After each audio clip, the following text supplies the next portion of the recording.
Hello guys, and welcome to a new Steel Division video today by me, Vulcan. Today I have for you game 2 of a best of 3 between Metallic and Nicholas Fricke, and this is round 1 of the Great Paradox Tourney.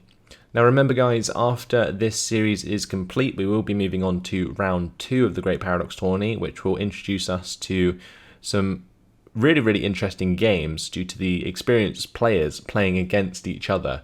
So you've got that to look forward to, and that should be a lot of fun. But in the meantime, we have Metallic on the Allied side with the 6th Airborne, and Nicholas Fricke on the Axis side with the 716th. So players switching sides, and today we're going to be seeing the map Omaha. Now, I'm not quite sure about the 6th Airborne in this map.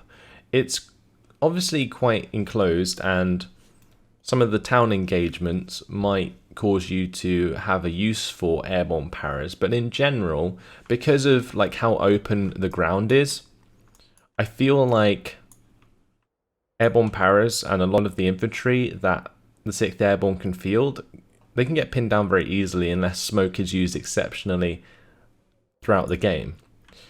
And whereas on the other side of things, you know, 716th, they don't really care about being in the open. They've got IG-18s to cover their back, the PaK-38s, they run across fields with Osttroop and no problem, and of course the B2s as well. And the B2s can be a large problem for the 6th Airborne as well. B2s counter Tetrarchs and stuff in Phase 8 very hard. So if a B2 is brought in early on, we could see that happen if a Tetrarch's brought in on the other side as well. Now the other disparity is artillery. Generally what we'll see is, you know, mortars coming out of the 6th Airborne, and I hope we do see that because, again, great counter to IG-18s. But the thing is with mortars is that they can actually be counter-batteried by the 716th. 716th does have artillery that can outrange mortars, whereas it does not have artillery that can outrange 25-pounders. And that's why 25-pounders are so strong against the 716th in general. So it'll be interesting to see how Nicholas Fricke will deal with this. He is deploying a unit here, which has the same icon as like an IG, but it could definitely be a artillery piece because I don't believe that's on a road. So maybe he's deploying an artillery piece in the middle of the map early on, which could definitely be a good way to counter any mortars that Metallic decides to use. But on the bottom side, we are going to be seeing the B2s here. We've got 3 units of Osttroop and Flak-38 20mm. In the middle, a second artillery piece, I'm assuming, going down. In the top side, 2 Osttroop and a Panzerschreck. Now for Metallic, it looks like he's going to go for a couple units of infantry here with the command infantry. He's got a mortar there as well with the Tetrarch CS. I'm not entirely sure what these infantry will be. I'm kind of guessing Airborne Bren Group or Ox and Bucks, but it could easily be airborne paras if he decides to go for a push into this town. However, if he's not and he's just deciding to like take, you know, units into these buildings, then those will most likely be Bren Group or Ox and Bucks. In the mid, another couple units of infantry with an AT gun there and a command infantry, and another AT gun on the bottom side with the Vickers HMG. Also another unit of infantry and the recon there. Okay, so we are underway. Couple units of Osttroop in here, actually not on the road, which is interesting. I would have expected Nicholas Fricke to have them on the road there with the rest of his Osttroop and then have them come down here and drive up into those locations. But here we can see the artillery. Let's zoom in on that. Yeah, those are the LEFHs. So that's just plain old long-range artillery. Starting in, you know, the fields is kind of weird. It depends how far he wants to go with them. It looks like he is going quite far, honestly. And in general, you'd probably be better off starting them on the roads anyway. But up here, smoke coming down from the 3-inch mortar. This is what we like to see. And it is going to be a push from airborne paras into the town there. Now, this could be absolutely devastating for Nicholas Fricke if those airborne paras get in range of the Osttroop, and rightly so, Nicholas Fricke is just going to be falling back with those, and I would expect Metallic to be a lot more aggressive in this situation, as he will want to start jumping forwards and trying to take advantage of that. In the bottom side, Osttruppen have been dropped out here. It looks like a unit was killed on the road. Like, there is a flaming truck there. So maybe the 6-pounder killed off one of the Osttruppen squads before it even unloaded. And that would have been a nice little kill there at the start. Gives a lot of pressure to Meta11ic early on as he begins to run those down. The Panzer V2 is sitting here and waiting, but is not in line of sight of any of that infantry just yet. If he came down this road, I feel like he would get killed by the 6-pounder. So far, I feel like Meta11ic's played this really, really well. He's actually found the Osttruppen in the top side as well with the airborne paras, and both units are using their 100-meter range weaponry, so that's working out really well. He needs to make sure he chases those down and kills them in the open. So Osttruppen there are going to die. Tetrarch CS also had line of sight onto some of the Osttruppen as well there. Fantastic job, although he's starting to mortar himself, which is probably not the best idea. What you want to go for here is the kill onto the Panzerschreck more than anything. Panzer V2 has been brought up, so that might stop the push for now, but 56% territory lead for Meta11ic in the game already.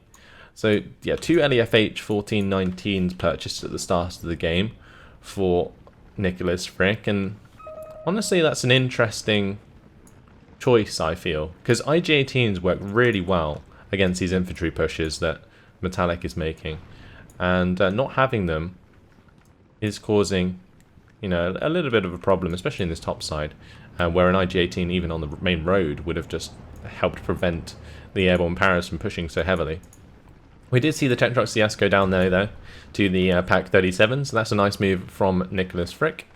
And in the bottom side we have the Osttruppen being pinned still by the airborne Brent group and airborne scouts as they move up and make some ground, although Nicholas Fricke has found an opening here with the Osttruppen and is gaining back some ground.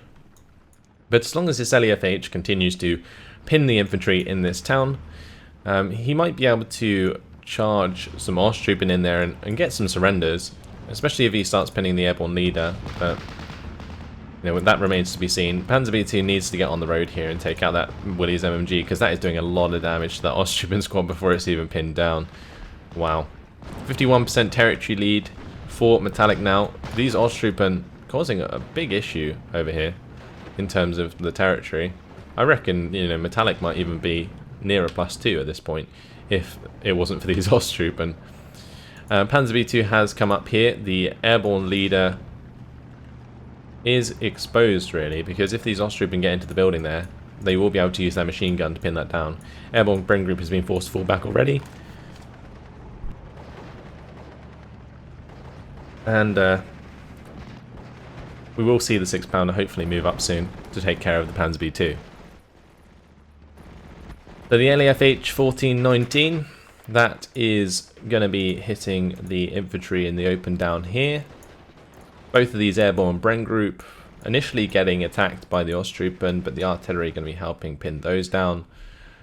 And, well, the sniper just popped the Panzerschreck there, which might allow this Tetrarch Little John to kill the Panzer V2, but it has to get on target. And there is a reduced range on the Tetrarch Little John, so we'll have to see how that works out. Now the Osttruppen managed to kill the Willys MMG there with their own MG, and the airborne leader on the bottom side are now being hit very hard. Looks like the Panzer V2 is using a fire position command onto this tree line to provide, a little bit of extra suppression there with its HE and AoE.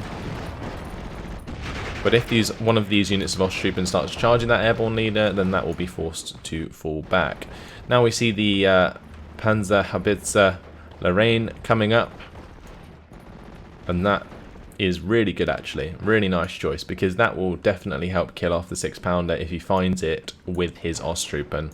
And it looks like Meta11ic's not really paying attention down here, so Osttruppen are running down the airborne leader, and if they go, then that's not going to be good for the rest of the units on this bottom side. However, still a +1 for Meta11ic. And on the top side, the Tetrarch Little John is pinning down some Osttruppen there. Like, gaining this ground and this town early on is really, really nice for Metallic, because it gives him a base of operation where he can, you know, actually exploit on the map. Whereas, like, down on this bottom side, it was always really going to be hard, especially with, like, the amount of Osttruppen that can just charge through these tree lines. But if you support them with the B2, like, it's just no problem whatsoever. Also, bringing up the Panzerhaubitze as well is just great for dealing with the 6-pounder, and that 6-pounder just revealed itself taking out the cue ball, so maybe the Lorraine will be able to get some shots off there. Pretty sure that was in line of sight for a little while longer, so maybe he just wasn't noticed there by Nicholas Fricke, and he is going to instead focus down the airborne Bren group to allow his Osttruppen to continue to move forwards. Airborne Bren group are currently running down the Osttruppen here, and will most likely make them surrender if they continue to chase them, so that might just get rid of the salient for now. 55% territory for Metallic. Now, Airborne Bren group have moved up and ran down the Pack 37 here. It looks like artillery is just in time to help pin that squad down though and stop it from getting the kill shot entirely. Osttruppen also helping out slightly. Now, this airborne Vickers is in a very weird position because it's not in any form of cover, so that's going to get pinned down very quickly. And we do now see the Panzerhaubitze putting some shots in there as well. So all of the infantry that Nicholas Fricke is up against on the bottom side currently being pinned down, and I feel like he's slowly gaining the momentum down here to push all the way through. On the top side, however, it's going to be actually really hard to remove Metallic from this town with the units that Nicholas Fricke has available. He can bring in, again, IG-18s to, you know, do some damage to infantry that's on the edge of the town, but other than that, like, as long as, like, Metallic plays safe and plays around smoke on the inside of the town, he should be absolutely fine. Panzer 35 has been brought up. That's going to be helping to deal with some of the airborne paras. The airborne Bren group was actually forced to fall back here. However, I would like to see them being pushed back into the tree line as soon as possible to take out the Pack 37 and the Osttruppen. Looks like that is going to happen. Airborne Bren group and airborne Vickers on the bottom side, however, are going to be forced to fall back. Panzer B2 helping deal with some of those. Osttruppen are continuing to move forwards. As soon as they get close enough, they will reveal the 6-pounder. Although it looks like the 6-pounder might have just found line of sight onto the B2. Will the B2 be able to pin that down in time? This 6-pounder fires very quickly when it's 3-star. He just got a bounce there, which is crazy. But Nicholas Fricke actually using the smoke from the Grenfjord to block the line of sight. That was very, very well played. I like that a lot. So the Lorraine now has the line of sight onto the 6-pounder, but Polston has been brought up here to assist with the airborne paras and making back ground. But with the Lorraine on target, that could just end up pinning down all of that infantry that's bunched up there and cause a mass surrender. So we'll have to wait and see if that happens. IG-18 in the meantime has been brought up to assist with the infantry pressing on this location. In the top side, it looks like Nicholas Fricke is just holding back outside the town, which is definitely the right move, especially when he's making ground on the bottom side. So the 6-pounder has been forced to fall back here. That's going to allow the B2 to move up and start dealing with some of this infantry. I'd really like to see that B2 be even more aggressive, actually, especially if he knows that the 6-pounder is falling back, which he does. So yeah, moving that B2 up to just kill off the 6-pounder entirely would be a great idea. Especially with all of the airborne paras pinned down in the open here. Because then they can't use their AT weapons to kill off the B2 themselves. So the mortar was firing, it looks like, and that is now being counter-batteried by the LAFH. Open Blitz munition is reloading the one in the top side. Airborne paras are trying to break out of the town up here, but did take a lot of damage in the process. Looks like mortars just about covered them off before they died completely. Tetrarch Little John has suffered a weapon damage of some sort by the looks of things in an engagement with the Panzer 39 or 35 that was up here. I think there was one here, and it must have, yeah, suffered a weapon damage in the process. So that needs to get the hell out of there. But in the bottom side, you know, Airborne Para is still being melted by the B2. Lorraine's still firing away towards the 6-pounder. But there is now a Cromwell on the way, and this can help deal with the B2. However, the closer it gets, the more of a chance the B2 actually has a penetration. So, got to be a little bit careful about that. And the Tetrarch Little John falling back. 6-pounder in the mid, not being able to do anything just yet. Airborne Bren Group are right in the face of these Osttruppen. Not sure if that's really ideal for the Airborne Bren Group, especially when these Osttruppen arrive, because they are not really in any form of cover. They're in, well, it looks like they're in light cover, but not heavy cover, which is what would be more ideal. The Alcala have spotted the Airborne Paras up here, and they are going to be RT'd by the LAFH 1419. Don't shoot. In the bottom side, still a lot revealed down here. And the Lorraine's just taking easy shots towards the 6-pounder and other infantry that move towards these positions. It's a really, really good position for this Aufklärer actually, because that means that even if the Osttruppen die, he's still got great line of sight to see the enemy units that he's firing against. And taking out that 6-pounder is fantastic. Now he's going to look for the panicking shots onto the Cromwell 5, and then what he can do is move the B2 to engage. 6-pounder here is going to be engaging the Panzer 35H. That's going to go down, 3-star 6-pounder. The Panzer didn't stand a chance. The Cromwell's moving very aggressively at the moment. Looks like he's trying to get the pin onto the Osttruppen, which is fair enough. However, the B2 now engaging. We're trying to break the line of sight there. Oh, actually ending up reversing into line of sight. That's not good. Okay, the Cromwell missed. Oh, the Marder has come into line of sight of a Cromwell 6. That's going to be an interesting engagement. The Panzer B2 currently hammering the Cromwell 5. The Grenadier ran up here and put smoke on top of the B2, which wasn't necessarily the best idea, I don't think. And it looks like the Marder 1's also going to win this engagement against the Cromwell 6 and force that to fall back. Now, if he could get the kill, that would be fantastic, but I think the Cromwell's going to reverse out of range in time. Osttruppen do get killed by the Vickers HMG. Will the B2 kill off the Cromwell? It's got plenty of shots on target and plenty of time to kill it, but it looks like the Cromwell's just going to get out of range in time. Some really nice moves on this bottom side by Nicholas Fricke. Great use of fire support weapons, and also the great use of this Marder 1. I didn't expect that necessarily to be brought in, but really good job that he did in order to counter a Cromwell 6 moving in during this phase. So he's brought it back to 50-50, 753 points in Metallic's favour, but from here on out, I kind of feel like the 6th Airborne struggles quite hard. Because when they lose their elite infantry, what's going to end up happening is the Osttruppen just run over them really, really hard. Like, even when those Cromwells in position, things like these Marders are there to take care of the Cromwells. So that we should see that happen, and it looks like the Cromwell 5 is moving back up. I'm not sure if that's microed properly. It looks like it is.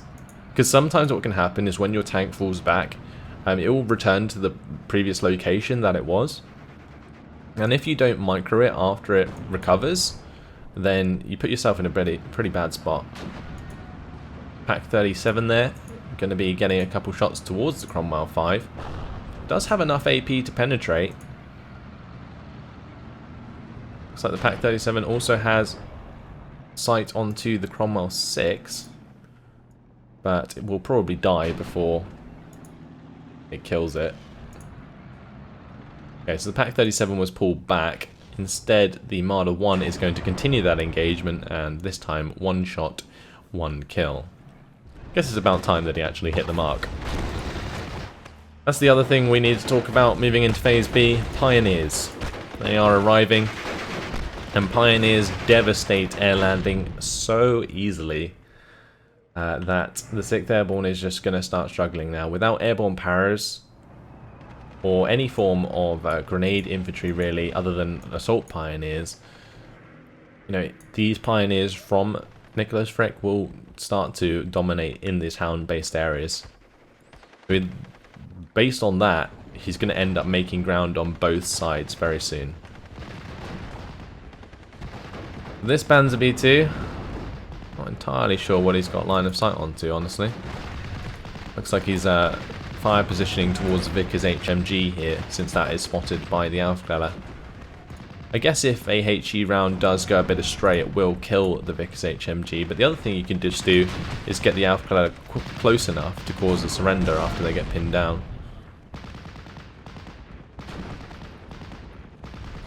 Right, in the mid area, we do see the Cromwell 6 moving forwards with the Tetrarch Little John. This Tetrarch Little John still weapon damaged.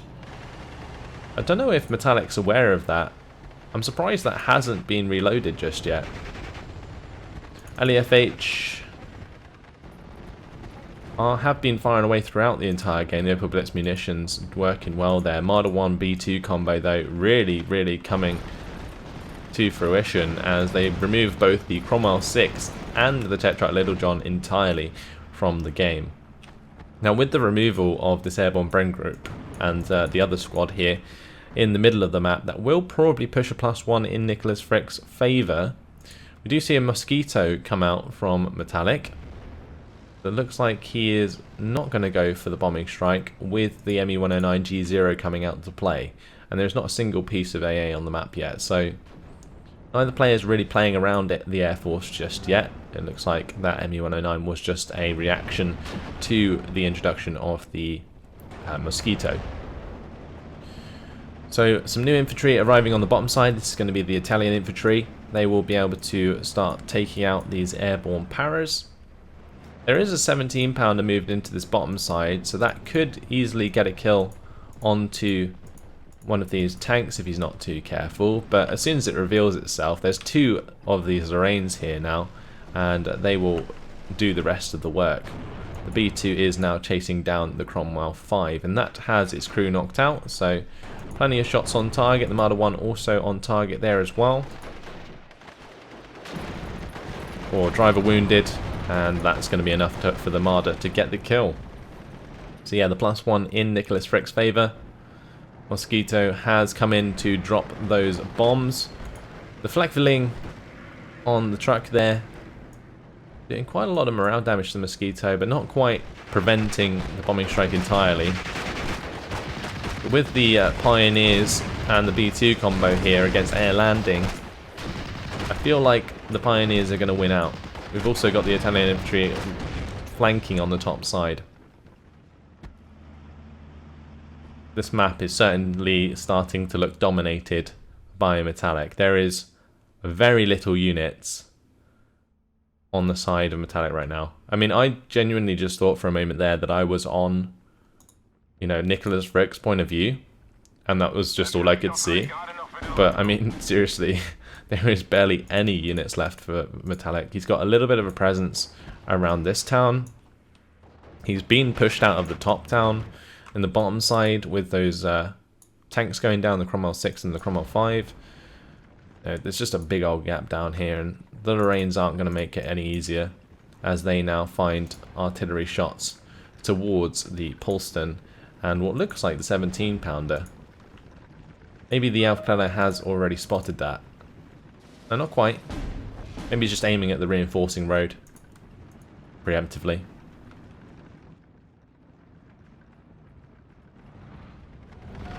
So, there we go, Pioneers continuing to roll up. Looks like some reinforcements had arrived, but the 3-inch mortar still providing HE rounds. 381mm off-map though from Meta11ic. That could definitely change the shape of this town. If he gets a really nice strike onto this area, he could delete so many units of these infantry. It's very interesting though that he's sending in his air landing straight away though. Because I'm assuming that's what these are, just more air landing, trying to hold back the infantry flood. The other thing that might have happened is because we're on the replay in the special viewer, we can't actually see the off-map counting down. So he probably has already deployed it. Yeah, there we go. So here comes the off-map, smashing into the Pioneers there. kind of feel like that wasn't as good as he would have hoped, though. It didn't kill off any infantry, really, other than the Italian in the top side. Did pin down the Pioneer Führer, though. That's pretty big. Because if these air landing recover and he starts to jump forwards now, a lot of these infantry will surrender. So the Lorraine's still firing at the bottom side. It seems as though the 17-pounder has finally been revealed, and that's going to be a one-shot kill from the Panzerhaubitze. Really, really nice. Wow. Now it's just a matter of pushing forwards the Italian infantry and the Pioneers there and supporting them with the B2 and the Marder 1, and things should be a-okay. Marder 1's looking to find the shot onto the Cromwell 5. That Cromwell 5 does have a decent chance of penetration onto the Marder. 5 accuracy versus 6 accuracy, though. The Marder 1 definitely having the advantage. The trouble is, if this Marder 1 doesn't hit another shot, then what's going to happen is the Cromwell will force it to fall back. So that's what Nicholas Fricke is well aware of there and is falling back for now.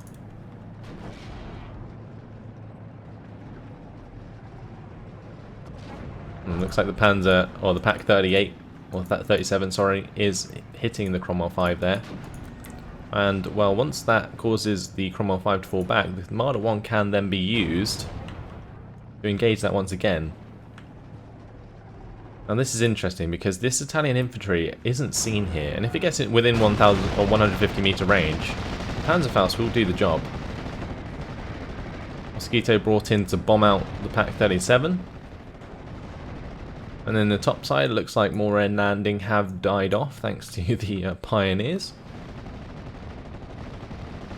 Will Nicholas Fricke spot this opportunity? I don't think he will. Looks like his Italian infantry is actually going to, you know, give away its position. And that's unfortunate because if they just crept up here, they could have got that shot. What we can see though is that the Marder 1 has bailed out the Cromwell 5 and is stopping these reinforcements from moving across the open, and we've now got to the point where it's a +2 for Nicholas Fricke. He's coming back into this game, major victory in 16 minutes and 25 seconds. Off map coming down once again onto this town, going to be finishing off the remainder of the units in there. But that needs to be followed up immediately by more infantry, and there is currently none on the way. So that infantry going to be forced to fall back. B2 has come out to play and is going to be hitting the air landing in the open. The Marder 1's currently still hammering air landing over there. And it looks as though this Marder 1's just trying to pick up the kill onto the Cromwell 5 currently. We do see these Lorraines, they're going to be arting the Cromwell 5, and with its morale damaged, that is going to allow the B2 to engage. However, not going to have to if the Italian infantry get the Panzerfaust into the side armour. Very nice indeed. Panzer B2 there also takes out the Polstin, which allows the ME-109 to continue the engagement with the Tempest. However, the Tempest very likely to actually shoot down that ME-109, especially when it gets onto its tail. There we go, 2-star Tempest does the job. Now there is still the Flak 38 20mm there, so that can help stop that from strafing. But in general, things just absolutely dire for Metallic right now. I don't think he exploited his lead in the early game enough. And it seems as though now there is just nothing he can do. Unless he gets maybe off-map onto these Lorraines on the bottom side and it kills them off. Maybe he brings in, you know, longer range artillery and tries to counter the LEFHs. You know, it's just not great. It seems that he's going to go for mosquitoes instead. So we've got the Mosquito Pathfinder with the napalm there onto the LEFH 1419. That's actually missed the mark entirely. And this mosquito, it did kill off a cue ball, but didn't kill off the LEFH 1419 there either. So really nice micro actually from Nicholas Fricke to get out of the way of that Mosquito Pathfinder, otherwise that could have led to a very dead artillery piece. And it seems as though Metallic knows what he has to do, but he just doesn't have the forces in the front line anymore to sustain the push coming out of Nicholas Fricke at the same time. So yeah, it's just got to the point where it's very hard to come back, and I feel like it's just going to remain this way for the majority of the game now. We'll see Metallic maybe have air supremacy, but it won't matter if, you know, half the map is owned by Nicholas Fricke on the ground. So just the really nice combination of the Panzer V2 with the Marder 1s has worked out very well. Also bringing in the Panzerhaubitze Lorraines has worked out too.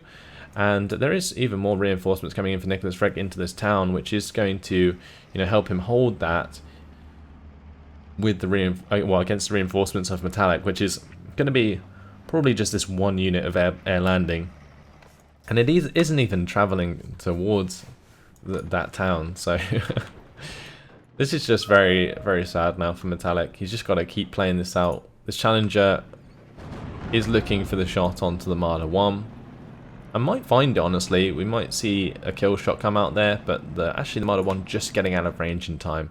Seems like the Mosquito finally got the kill shot onto the LEFH with one of its bombs. Tempest coming down to strafe the Marder 1. It's definitely a decent choice, actually. However, Flak-Villing has been purchased for Nicholas Fricke on this bottom side, which is going to force that Tempest to fall back. And any infantry engagement now is just literally being dominated by these Panzerhaubitzes and the LEFH. Like that airborne Bren group versus the Pioneers there. Like the Pioneers should never win that, but because of the artillery help, those Pioneers can now just run them down and take that ground from them.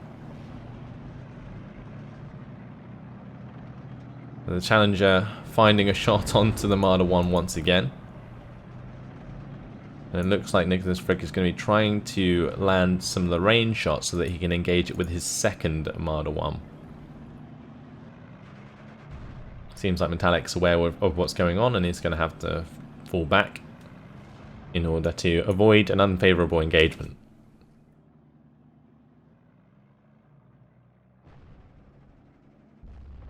So now we see the 88s arriving from Nicholas Fricke. And that's going to start to stop the strikes from the Mosquitoes, especially if accompanied by more Flak-Villings. And there's two in the top side now on these trucks. Interesting to see these used, actually. Because generally, if you bring them in one by one, and then the enemy brings in a bomber, you can kill them very, very easily. But things are going to be very, very quiet towards the end of this game, I feel. Not much else Metallic can do. 11 minutes and 15 seconds until Axis victory. Yeah, it just comes down to the play in the early phases. I feel like, you know, in hindsight, the purchase of these LEFHs was great for counter-battering the 3-inch mortars and also, you know, stopping and slowing down the engagements of Metallic's infantry with his own.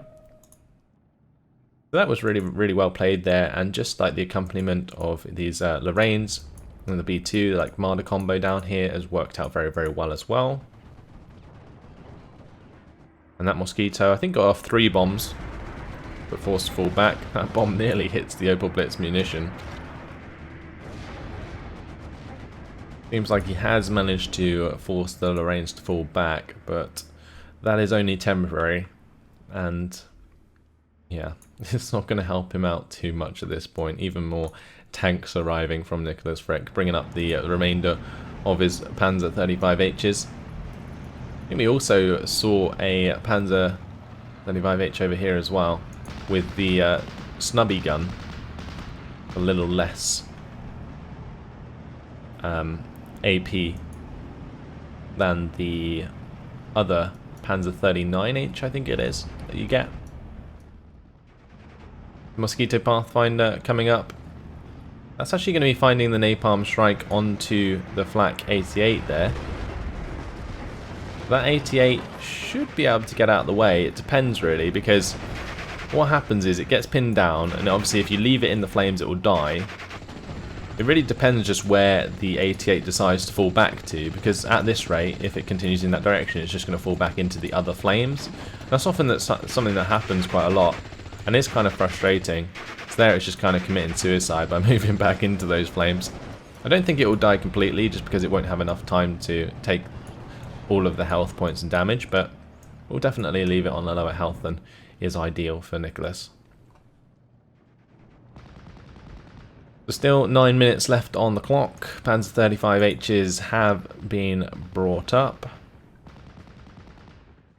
And it'll probably just be a concerted effort now with some infantry in the bottom side to just solidify the lead and win the game, really. More AA being brought up, 88 and the flak 38 20mm. The Mosquitoes coming in with their bombs onto the Pioneers, and again it's just, you know, delaying the inevitable. Having air supremacy is great, but when you have nothing left on the ground, it doesn't really matter. And I think, you know, even after Phase A, Metallic was already getting low on availability in infantry, and that has showed moving into Phase B and C. There's just one thing with the 6th Airborne in general. I really am not a fan of the 6th Airborne. Just because they feel like they have a lot less points to spend in general over every other division. Like if you give the players 10,000 points each, I reckon the 6th Airborne couldn't even spend 10,000 on all of their units put together, whereas like the 6th Airborne or the 716th could easily spend that much, right? You would have, you know, excess units. And I think that's just like part of the disparity between the 6th Airborne and any other division, really, which makes them relatively weak in comparison. But it seems like Metallic's had enough, and that is going to be a surrender after 32 minutes and 21 seconds. So unfortunate for Metallic, losing this game does knock him out of the tournament, but congratulations to Nicholas Fricke, who will be moving on to round 2, and very well done. 2,015 kills to 1,115 losses. Wasn't the most interesting game towards the end there, but, you know, nice to sort of see this matchup. It gives us quite a lot to talk about. 381mm off map did kill off a lot of infantry, but I guess in the end it didn't really matter because he didn't have any infantry of his own to exploit that. And if we look at the losses, well, the B2 in the bottom side demolished multiple airborne paras because they just weren't in the right terrain and they weren't covered by smoke properly, so they couldn't use their, you know, 100-meter range engagement. This Pack 37 though took out 2 Tetrarch CSs and a Tetrarch Little John. That's really, really nice for that Pack 37. The Lorraines, they took out 6-pounders, 17-pounders. The LAFH took out an airborne paras there, but most of the time the LAFHs were just pinning things down, allowing the other units to pick up the kills. And the Pioneers in the towns that came in to re-secure that just demolished the infantry of the 6th Airborne. We see the Marder 1 and Panzer B2 on the bottom side again, just doing even more damage. This might have even been the Panzer B2 on the top side. But yeah, just in general, really, really well done by Nicholas Fricke, making use of the Panzer B2 against the 6th Airborne. I knew that the disparity was there, and in general, you know, the B2s can work very well against, you know, the 6th Airborne. So there we have it. Hopefully you guys enjoyed that one. Sorry it was a bit slow towards the end there, but can't help it. We will be moving on to round 2 games next, though, as we move on to round 2 of the Great Paradox Tourney, which is fantastic. Hopefully you guys are looking forward to that. Thanks for watching, and I'll see you then. Goodbye.